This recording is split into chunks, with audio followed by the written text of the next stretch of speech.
Hello दोस्तों, वादा हिंदी कहानियां में आपका दिल से स्वागत है। आज मैं आपको एक ऐसी कहानी से रूबरू कराना चाहती हूँ जो एक पति पत्नी के जोड़े की जिंदगी पर बीती दर्दनाक कहानी है। इस कहानी ने मुझे भी रुला दिया। यकीनन ये कहानी आपको भी पसंद आएगी। ये पूरी कहानी एक डॉक्टर के जीवन पर आधारित है। डॉक्टर रवि सिंघानिया। रवि सिंघानिया एक बहुत ही बड़ा डॉक्टर है। आप कह सकते हैं कि बेस्ट डॉक्टरों में से एक। इनका अपना खुद का हॉस्पिटल है। ये जितने बड़े डॉक्टर हैं, इनका दिल भी उतना ही बड़ा है। ये बहुत ही सिंपल और साधारण जीवन जीना पसंद करते हैं। ये बहुत ही नेक और साफ दिल इंसान है और ये अपने उसूलों के भी बहुत पक्के हैं। इनका काम ही इनकी पूजा है। ये 29 साल के नौजवान हैं, मगर अभी तक इनकी शादी नहीं हुई है। ऐसा नहीं है कि इन्हें कोई लड़की नहीं मिलती। लड़कियों की तो लाइन लगी होती है, मगर ना जाने इन्हें कैसी लड़की की तलाश है। तो चलिए, अभी तक तो हमने सिर्फ रवि के बारे में जाना। अब हम आपको उनके कुछ करीबी लोगों के बारे में भी बताते हैं जिनका रवि की जिंदगी में बहुत बड़ा रोल है। रवि के घर में उनकी माँ, उनके एक बड़े भैया भाभी और उनकी एक 5 साल की बेटी है और एक छोटी बहन। यह तो उनके घर वाले हैं। अब हम रवि के कुछ करीबी दोस्तों के बारे में भी जान लेते हैं जो कि रवि के लिए बहुत ही खास हैं। इनके खास 3 दोस्त हैं, आनंद, अजय और विक्की। ये सभी किरदार इस कहानी में बहुत ही बड़ा रोल अदा करते हैं। तो चलिए, देर ना करते हुए हम इस कहानी की शुरुआत करते हैं। ये कहानी एक एनिवर्सरी पार्टी से शुरू होती है। यह पार्टी रवि के अजीज दोस्त आनंद की शादी की पहली सालगिरह की होती है।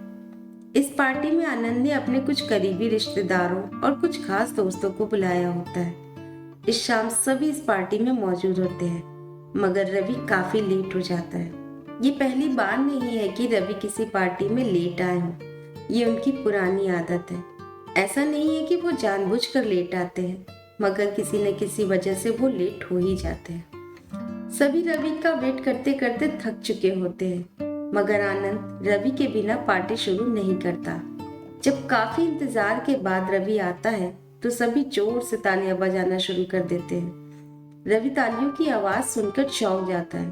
तभी आनंद रवि से कहता है कि फाइनली तू आ ही गया, ये तालियां तेरे लिए ही हैं। रवि मुस्कुराता है और सभी से देर आने के लिए माफी मांगता है। तभी आनंद की पत्नी जया रवि से कहती है कि भैया, आज आपकी माफी कबूल नहीं की जाएगी, बल्कि आज आपको देर आने के लिए सजा सुनाई जाएगी। और आपकी सजा ये है कि आज आपको बताना ही होगा कि आपको कैसी लड़की चाहिए। रवि हंस पड़ता है और कहता है, मैं कैसे बता सकता हूँ कि मुझे कैसी लड़की चाहिए। मगर कोई भी रवि की बात नहीं सुनता और सभी उसके पीछे पड़ जाते हैं। तो फिर क्या, रवि को बताना ही पड़ता है कि उसे कैसी लड़की चाहिए।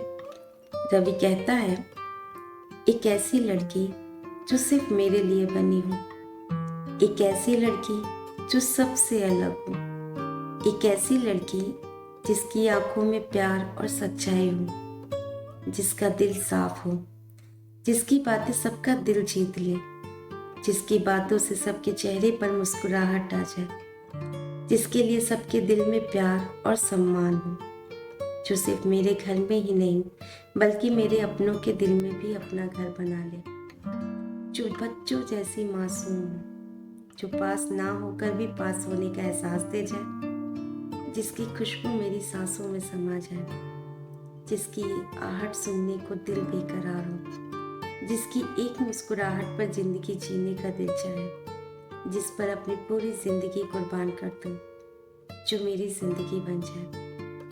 रवि की बातें सुनकर सभी अपना दिल थाम लेते हैं। तभी रवि का दोस्त विक्की कहता है कि यार, तुझे लड़की इसी जन्म में चाहिए ना, क्योंकि ऊपर वाले ने ऐसी लड़की बनाना बंद कर दिया है।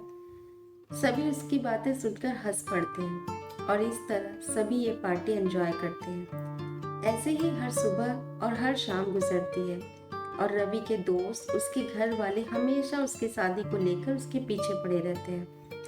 फिर अचानक एक दिन रवि के ही हॉस्पिटल में रवि की टक्कर एक लड़की से होती है।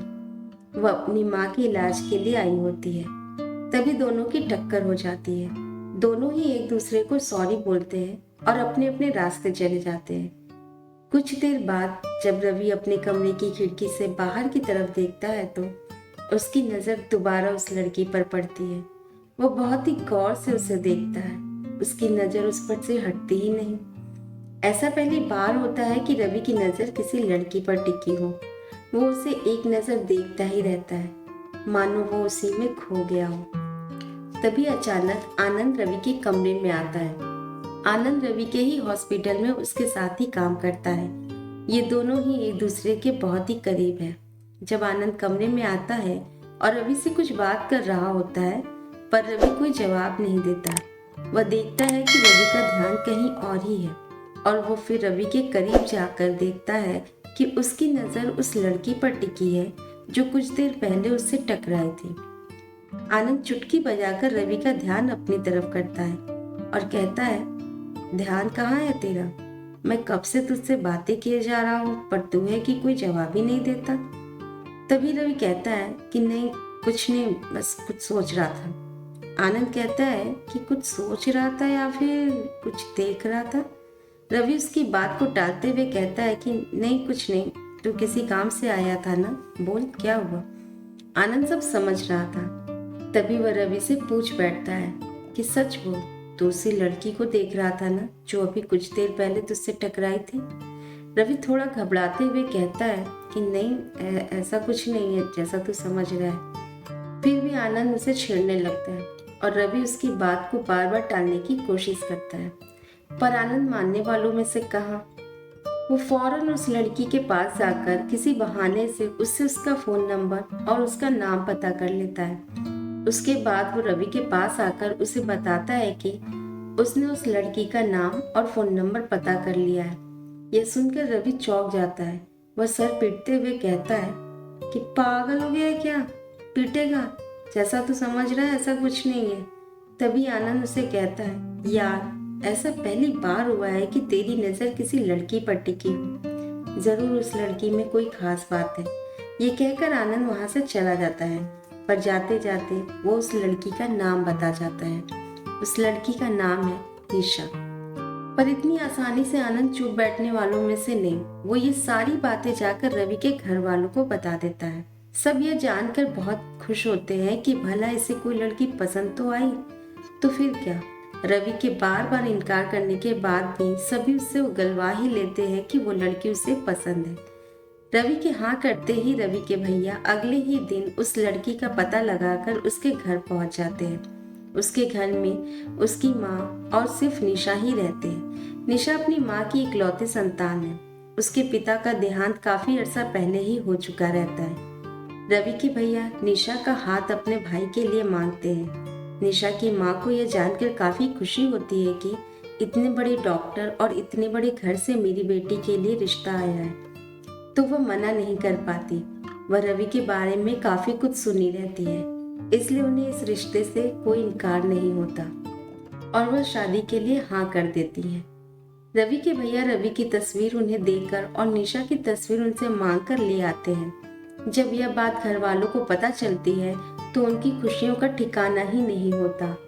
जब यह बात सभी को पता चलती है तो उस वक्त रवि अपने हॉस्पिटल में होता है और यह बात जब आनंद को पता चलती है तो वह रवि को यह बात बताने जाता है और उससे एक छोटा सा मजाक करता है।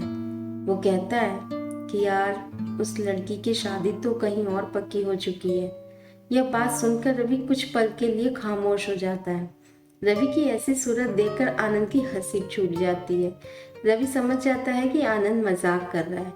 तभी आनंद उसे बताता है कि उधर से भी हाँ है। शादी पक्की करने से पहले ये सभी ये चाहते हैं कि रवि और निशा एक दूसरे से अकेले में मिलकर बात कर लें और उन दोनों को एक दूसरे से मिलने के लिए उन्हें एक रेस्टोरेंट में भेजा जाता है। दोनों ही एक दूसरे से मिलते हैं और रवि निशा से कहता है, आप अगर कुछ पूछना चाहती हैं तो पूछ सकती हैं।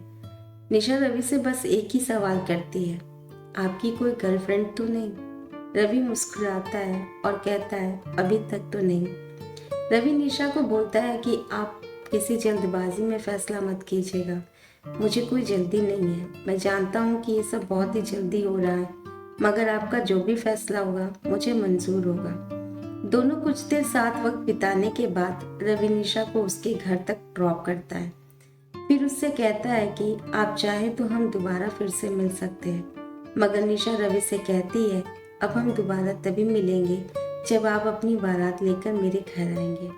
निशा की इस बात से रवि समझ जाता है कि उसकी तरफ से हाँ है। दोनों ही एक दूसरे की आंखों में देखते हैं और इस तरह दोनों एक दूसरे को अपना दिल सौंप देते हैं और अपने अपने घर चले जाते हैं। जब रवि घर पहुंचता है तो सभी उसका बेसब्री से इंतजार करते हैं। उसके आते ही सभी उसे चारों तरफ से घेर लेते हैं और उससे हजारों सवाल करते हैं।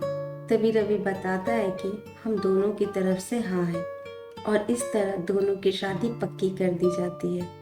बहुत ही जल्दी शादी की तैयारियां शुरू कर दी जाती हैं। दोनों ही शादी तक ना तो एक दूसरे से मिलते हैं और ना ही फोन पर बातें करते हैं। रवि के दोस्त उन दोनों को एक दूसरे से मिलने के लिए कहते हैं, जिससे कि वो दोनों एक दूसरे को जान लें, समझ लें। मगर रवि मिलने से मना कर देता है। उसे निशा की वह बात याद रहती है। फोन पर रवि के दोस्त निशा से जब बात कर रहे होते हैं और उससे बात करने के लिए कहते हैं तो रवि कहता है, अब बात सामने से होगी। फोन स्पीकर पर होता है। निशा रवि का इशारा समझ जाती है। ऐसे ही धीरे धीरे शादी के दिन करीब आ जाते हैं और बहुत ही जोर शोर से शादी की तैयारियां शुरू हो जाती हैं। ये शादी सभी रीति रिवाजों के साथ बहुत ही धूमधाम से और शानदार तरीके से होती है। इस शादी में बहुत से लोग शामिल होते हैं। सभी अपने सारे अरमान पूरे करते हैं। शादी में बहुत ही अच्छे से हो जाती है ये शादी। शादी के बाद एक बहुत ही बड़ी ग्रैंड पार्टी रखी जाती है। इस पार्टी के बाद फिर आती है दोनों के एक होने की रात। वो पहली रात जब रवि और निशा एक दूसरे के सामने होते हैं। दोस्तों, इस कहानी में आगे बने रहने के लिए हमारे इस चैनल को सब्सक्राइब करें और ये कहानी अगर आपको पसंद आए तो लाइक और शेयर करें। धन्यवाद।